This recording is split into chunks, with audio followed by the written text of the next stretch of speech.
Hey everyone, welcome back to the channel. My name is Christoph and I'm a professional character concept artist, illustrator, and art teacher. We're back today with part 2 of my collaboration with Studio Grafit, who very generously created a custom pose pack for me. So something tailored more to concept design and sort of the candid character illustrations that I've been creating over the last couple years. So the pack's available on Gumroad and ArtStation Marketplace. So go check them out using the links in the video description. The poses are super inspiring, and I find the lighting just like chef's kiss, like just so tasteful. So today we're going to be working on a color study, so lighting and color study. We're starting off from where we kind of left off in the previous video from a value painting. And I'll be basically compositing and glazing different colors throughout the video to really bring this illustration or figure painting to life. So the first thing I want to note is that I'm basically working over a value structure that starts from around 50% gray. So really starting from kind of the midpoint in value range and working my way out towards the darkest darks and the lightest lights. And that just makes using hard light mode, which is what the blending mode of this layer is set to, it makes the colors composite really nicely. So basically when I choose a color on the color palette and I put it down on the canvas, I get what I see on the palette. So hard light and overlay mode, those kind of blending modes, they work really well over 50% gray. And as you get closer to white and closer to black, they start to either like crush your shadows or really blow out your highlights. So yeah, so I'm just keeping that in mind. I try to use a bit of a compressed value range in my value study so that I have room to kind of push and pull the forms a little bit as I'm glazing the colors too. So my first pass, I'm kind of blocking in just the local colors and kind of different tones, different warm and cool colors, just to establish some sort of color base that I can work on top of and start detailing out. So I'm paying attention to my reference and looking in different areas where skin tones will shift to either like a warmer yellow color or something a little bit cooler, like in the dark reds or redder tones around the knuckles or bony landmarks, or if there's subsurface scattering, bringing a little bit of orange in, because the reference has a pretty I find a bit of like a warmer light source, and then the shadows kind of cool off. I think because of the gray background too, kind of causes the ambient light to be quite cool. So I'm just kind of focusing on that, laying in some colors and getting basically the gray out of the page. So I can also use a little bit of the transparency in my brush to leave a little bit of that gray in between some of my my glaze passes, and that gray in comparison to all the oranges and yellows and reds that I'm using will feel like a very cool color, almost like blue or purple, when it's used really subtly. So I can use the transparency and leaving a bit of gray to cause a little bit more temperature contrast, and it gives sort of almost like an iridescent quality to the color scheme. And that's something I've been using for many years, using this technique of colorizing a black and white image, and the nice things that you can get with color variation when you kind of use the transparency and the sort of glazing technique over the black and white image. You can get sort of this like marbling of colors for free, basically. You don't need to kind of pick other purple and blue colors if you just like leave some space in between the orange colors that you're putting down. So so yeah, we're kind of like finishing up just the main block in. So we have most of the gray sort of out of the way, just keeping little spots. And now I'm sort of re-establishing some of the shadows. So as I glaze colors, sometimes it flattens out parts of the image. So every once in a while, I'll come back with either a bit of a brighter tone or a bit of a darker tone and reestablish the shapes of those shadows or the shapes of the highlights, just so that I keep basically the structure of the drawing intact and bring in some hard edges again. So I don't want to slowly like lose the forms that I've modeled. I want to be working on solidifying them. So I don't want to blur things out. I want to bring stuff into focus. So you can see here, I'm starting to work out some of the details in the face and bringing some more contrast and more sharpness around the features, just to bring more focus to the portrait. And slowly working in some different colors, bringing some warmth into the cheeks and the nose, some different tones to the lips and the teeth and the eyeballs, just to kind of separate those materials. And using some shifts in value as well as color to sculpt those final forms. And that should kind of bring everything into focus as I refine the different shapes, the secondary and tertiary shapes. And I also try to not only bring more focus to where I want the focal point to be, but also play with contrast and even lower contrast or even blurring some of the edges in areas that I don't want to draw attention to. So if I want to bring a lot of like crispy details to the eyes and nose and lips, kind of the center of the face, then I'll also work on losing a bit of edges or a bit of contrast, like around the chin or in the shadow areas that sort of melt away. And that will just kind of compositionally draw your eye or draw the viewer's eye to the focal point. So here, adding those small highlights, sculpting all the little forms around the eyes. The eyes are really, the most important part of the portrait. So paying attention to really keep them in balance. It'll even take me a couple tries to get them basically looking in the right direction. So working on the gaze.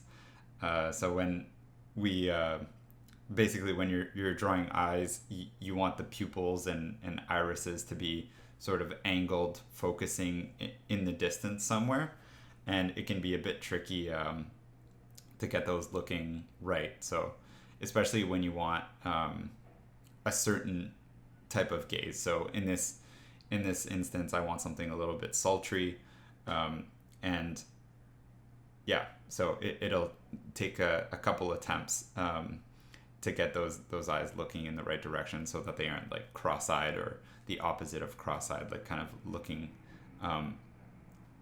like kind of scattering in the opposite directions. And then I'm also checking from a distance to see if that reads well, because sometimes you can work on a portrait and it looks good from really close, but then as you zoom out to the level of like the whole figure, there can be something that looks a little off about it. So yeah, now I'm kind of gonna work in a gradient, leaving the center of the face and working toward the bottom or the rest of the body. So basically I want a very slow gradation of detail. So I want the most detail and the most contrast in the face, so that your eye is drawn there. And then as you move away from the face, I'll probably want some secondary focal points around the hands. So I'll want to bring quite a bit of detail into that, so that they look at a pretty high level of polish. And then as the viewer moves like down the body, I want to lose a little bit of contrast and kind of like crispy detail, so that just compositionally there's a bit of a framing happening, or some sort of like vignetting of detail around the head, and it kind of fades away otherwise. So here I'm gonna focus more on just solidifying those secondary forms and making sure that like the overlaps and the volumes are reading well, but I'm not gonna add in like all sorts of tiny little like folds in the clothing and like texture and stuff, because I don't want to distract from the portrait basically. So here, working a little bit on sculpting some of the hair. That part of the hair is catching the light, so I'm going to bring a little bit more detail into that kind of side part behind her ear than the hair on the top. That's a little bit more cast in shadow. And that's another trick you can kind of use to bring focus to more important parts of your image. Things that are in shadow tend to kind of melt together. If you think of like a chiaroscuro painting, something like Caravaggio or Rembrandt, you'll see a lot of like the shadows are kind of like they're all packaged together in one shape, and there's a lot less detail and a lot less refinement in those areas, because the high levels of contrast and the focus is generally brought towards things that are lit, so in the lit parts of the subject. So here, like, the light is hitting the face, so we have lots of detail in the face, and then we're getting shadows cast on like the back of the head, so we can kind of lose detail in those areas and they can melt together in the background. And as I move towards the more final version of this image, you'll see that I even kind of blur or bring some of the background colors like into the hair, just to lose some of those hard edges. And then I'll want to bring sharper contrast to where the hair is catching light, just to bring a little bit of crispy detail there. So now just separating, creating a bit of negative space in those kind of ribbons of hair.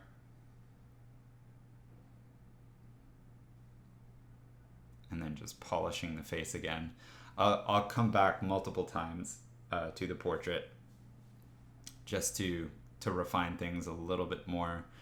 Sometimes I just need a break from a certain area. Kind of like give my eyes a bit of a rest, and then I work on other stuff and focus on other kinds of forms. And then when I get back to the kind of important parts of the image, I have a fresh eyes. So now glazing some colors. I want quite a bit of variation on that hand, so that's kind of like a secondary focal point.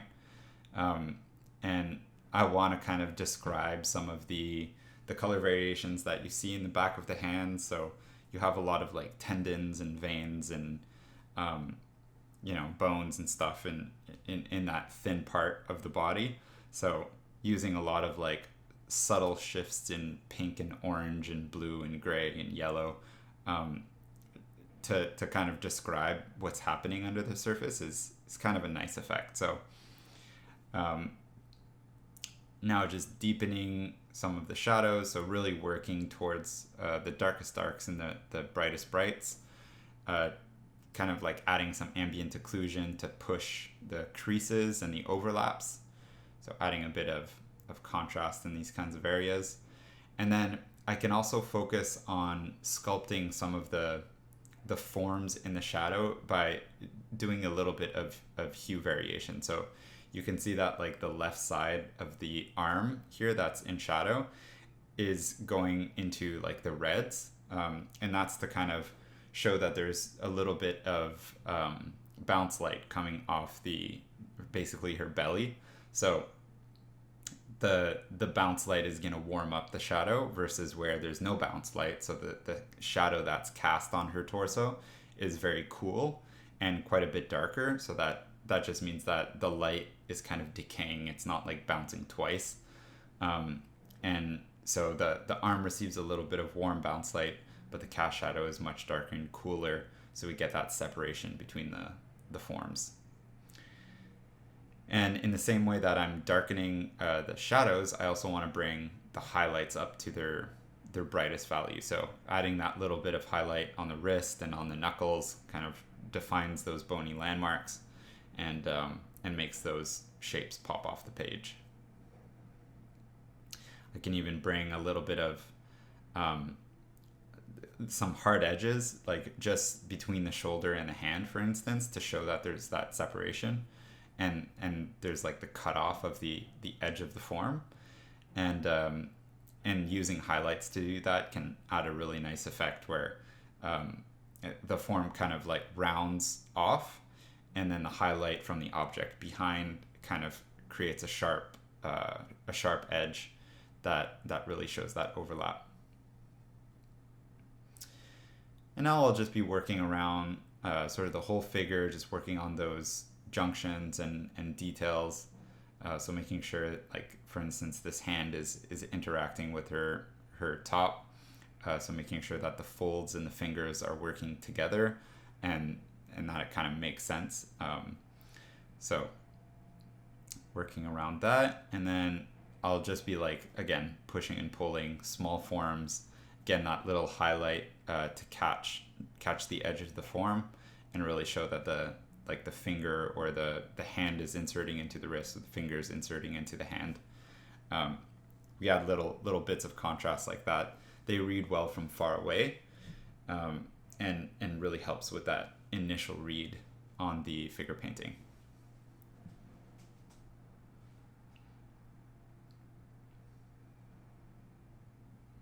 And that can also be an important step. So you can see I'm reinforcing some of the core shadows, like some of the terminators, and bringing some of the darks back in. So just reestablishing those shadow shapes and where they sort of start is also important in the sort of final polishing stage. As you render stuff, sometimes you can lose a little bit of your initial, almost like the graphic design that you've suggested in the beginning. So in the very early stages of a painting, you might simplify the whole value scheme or the whole lighting scheme into like a simple dichotomy between light and shadow. So you'll create, you might even work with like a two value scheme or a three value scheme, something really, really simple to show like what's in the light, what's in the shadow, maybe what's in the bounce light, or what's like ambient occlusion. You might use a third value. But as you render things, you can lose a little bit of that dichotomy, and that dichotomy is really important to the structure of the lighting and the structure of the image. So bringing in some darker tones and reinforcing those shadow shapes like I'm doing here is really good for just kind of like reestablishing that structure and making sure that I'm not losing it, basically. And you can do that sort of thing at different scales too. So the most important one is the separation between light and shadow, but you also have the separation between like shadow and reflected light, and shadow and ambient occlusion, or your highlight and halftones, or your specular highlight and the rest of the highlight. So when you do more of like a cell shading technique, you can really define those areas with different kind of values. But when you're doing more of a realistic rendering style, a lot of those different components of light can sort of melt together, but it's still important to make sure that they don't completely melt together, that there's still a little bit of separation. So for instance, on the legs here, there's a pretty clear definition between like what's in light and what's in shadow. And then when I add the specular highlight, I'm making sure that there's a bit of a difference between the value of the specular highlight and the rest of the highlight on the leg, so that the specular highlight can stand out as like its own sort of light shape inside the bigger, the inside the larger lit area. It's a bit of an abstract idea, but I think you can kind of see it as I refine some of the shapes here. There's sort of zones where I'm splitting like the cast shadows, the form shadows, the highlights, and then I have a kind of defined shape for the specular highlight.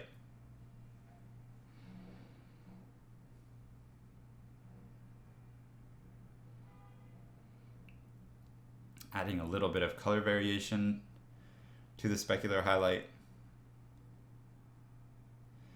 So because this is a color study, I'm going a little bit, I'm trying out some colors that I'm seeing very subtly in the reference, but I'll try to exaggerate them a tiny bit, just to kind of push, what I find interesting or beautiful about the reference. So if I see a little bit of a hue shift or a little bit of a temperature shift, I'll try to exaggerate it a little bit.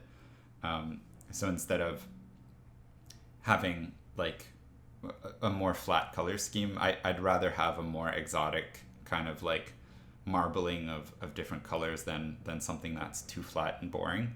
So yeah, I'm kind of trying to add in some purples and blues and reds and greens and yellows and colors from all over the palette, and balancing them, trying to balance them in a harmonious way.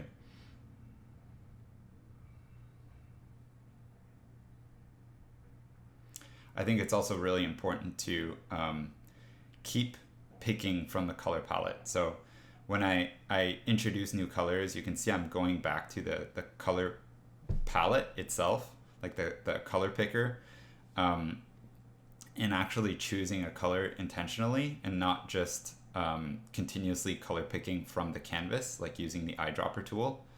So that kind of prevents you from getting too muddy with your colors, because if you just continually pick from the eyedropper from your canvas, basically you can kind of turn all your vibrant colors into like a desaturated brown gray, like as you continue blending them, especially for using like a technique like mine where I'm using a soft brush with transparency, so I can quickly get really muddy colors if I don't pay attention, and I accidentally just blend all the colors on my canvas together. So I found that constantly picking colors from the color picker can really help with that. And now I'll refine the background a little bit, so I'm seeing some variations in blue, and I can also that'll also help establish kind of what the ambient light is. So the ambient light kind of dictates the color temperature and hue of your shadows. So if I establish that the background is kind of a dark bluish gray, then that'll kind of justify the colors of the shadows, which are also kind of gray blue in that area. And I'll keep the background kind of a little bit blurred and abstract. I don't want to really distract too much from the figure drawing. And now just cleaning up some of the silhouette that spilled over a little bit in the background, or that I wasn't too tidy about. You can see I'm now also using the background color to blur out some of those areas in the shadow, so losing some edges, creating some softer transitions, and that'll kind of help bring the focus more toward the areas in the light again, so letting the shadows melt together. So there, now some final touches, adding a bit of texture, and that'll be it for this figure painting. So thanks a lot for watching. I hope you enjoyed this video, and we'll see you in the next one. Ciao, ciao.